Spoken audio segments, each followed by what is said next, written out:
Hello there, and welcome to this week's edition of the Waves on the Word weekly online Bible study. Today we're going to start by talking about Genesis chapter 21, and if you haven't already had a chance to read that chapter, you may want to pause this video and go back and read it right now. Also, if you've not already done so, please hit the subscribe button down below. That way you will receive an email each time I upload a new video. Okay, let's get started. Genesis chapter 21. Finally, we have a baby. If you will remember, Abraham and Sarah have been waiting for years and years to have a baby. And in this chapter, it finally happens. God comes to Sarah and tells her that she will in fact have a baby, which she does. Abraham is 100 years old when this baby is born, and he actually names the baby Isaac. When Isaac is 8 days old, fulfilling the covenant God had earlier made with Abraham concerning all males, he has Isaac circumcised.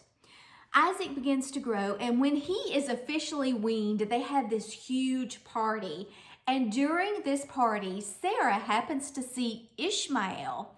Now, if you'll remember, Ishmael was the son that Sarah asked her husband Abraham to have with their servant Hagar because she had not conceived. And Sarah sees Ishmael at this party mocking Isaac, and it makes her furious. So she goes to Abraham, and she's very upset and mad, and she wants Abraham to throw them out. And Abraham is actually upset about this because Ishmael is his son, but God tells Abraham to do whatever Sarah asks. So he does, and sadly, the next morning, he sends Ishmael and his mother Hagar away with some bread and water. When they ran out of supplies, Hagar begins to fear that Ishmael is going to die. So she actually sits him under a bush and goes away because she just cannot bear to see him suffer. An angel of God spoke to Hagar, and Hagar explained her dilemma. God told her to open her eyes, and behold, there was a well. He explained to her that her son would in fact live, and he would be made into a great nation. Later in this chapter, Abraham meets up with King Amalek, and they agree to look out for each other. The place where they both swore on their oath was called Beersheba. Today's takeaway is this: even when we find ourselves in impossible situations and in the times where we feel least close to God, we need to buckle down and listen more intently. He may be giving us the exact solution to our dilemma. Next, we'll be talking about chapter 22. Genesis chapter 22. We're going to call this chapter the ultimate test. If you will recall, Abraham and Sarah have been waiting for a baby for years. And in this chapter, God asked Abraham to make the ultimate sacrifice. He asked Abraham to offer his own son, Isaac, as a sacrifice. Can you imagine how Abraham must have felt? But you know what's interesting is Abraham did not hesitate at all. The next morning, he saddled up his donkey and took Isaac, and they set out to the place where God had told him to go make the sacrifice. Abraham proceeded to cut wood to make a fire. He sharpened his knife. And as they walked along to the place where God had led Abraham, Isaac began to question the fact that they didn't have a lamb to offer as a sacrifice. And Abraham reassured him and said, "The Lord will provide." When they reached this place, he positioned the wood, Abraham did, and built the fire, and then put Isaac up on the wood to be sacrificed. And I wonder how all of this went down, because if you think about it, Isaac at this point is grown. And how did Abraham actually get him up on the wood ready to be killed? Abraham pulls out his knife, and just about the time he's getting ready to kill his son, God intervenes. God tells Abraham to stop and not to lay a hand on Isaac, because he can see the fear and commitment he has to him. At that moment, a ram miraculously appears stuck in a thorn bush, and that ram can be used for the sacrifice. Abraham called the name of that place, "The Lord will provide."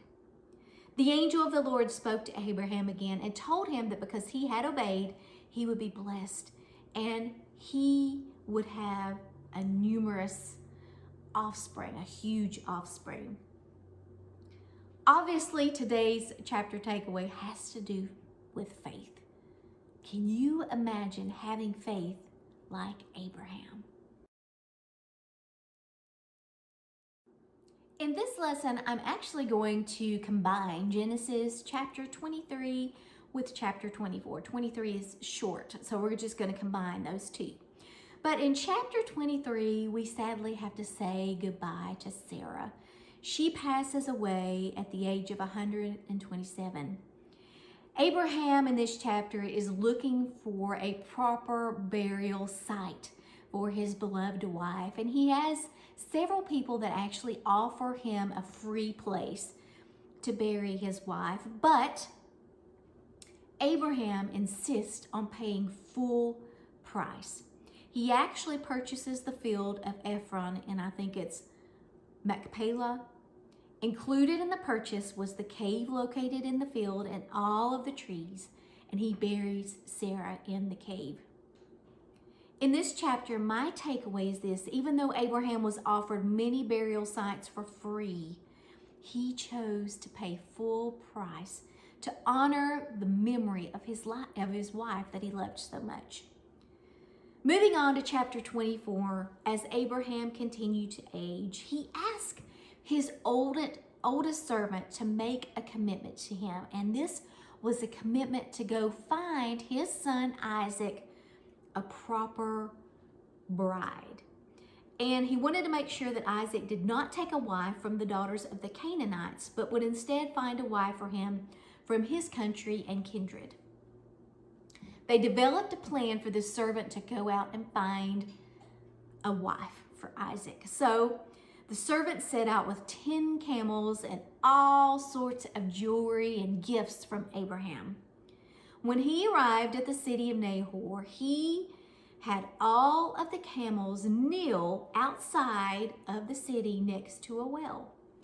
He then prays to God for a sign. He wants to make sure that he finds the correct woman. So he asks God if he will send him a woman that not only offers him water, but also offers to bring water to give to all of his camels.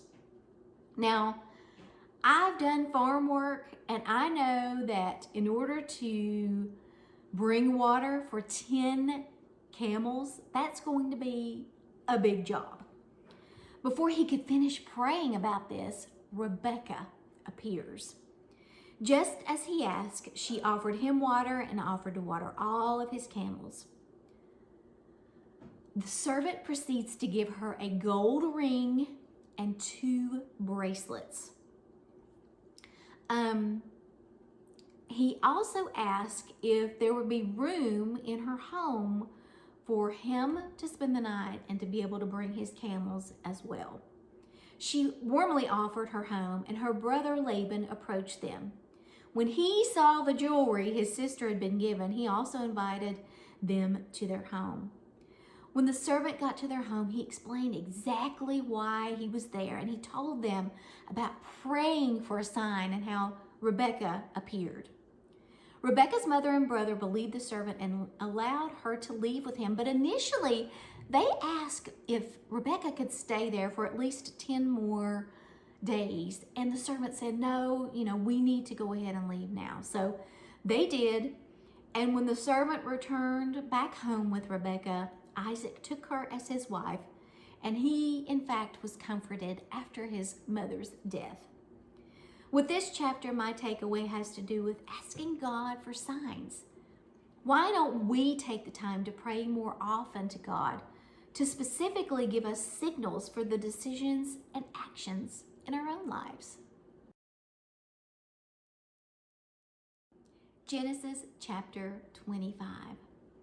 After Sarah's death, Abraham did in fact marry again, and he had more children and died at the age of 175.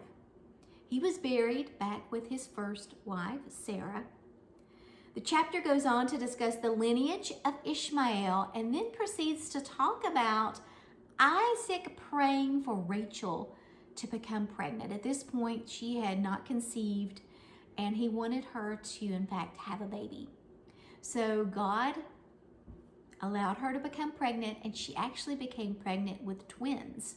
And she could feel these babies rustling inside of her womb. And God told her that she actually would be giving birth to sons that would lead two separate nations. Esau was the firstborn, and he was red and had hair all over his body. The second-born was Jacob, and he actually came out of the womb holding Esau's heel. Esau was a hunter, and Jacob was a quiet man dwelling in tents. Esau was Isaac's favorite, and Jacob was his mother, Rebekah's favorite.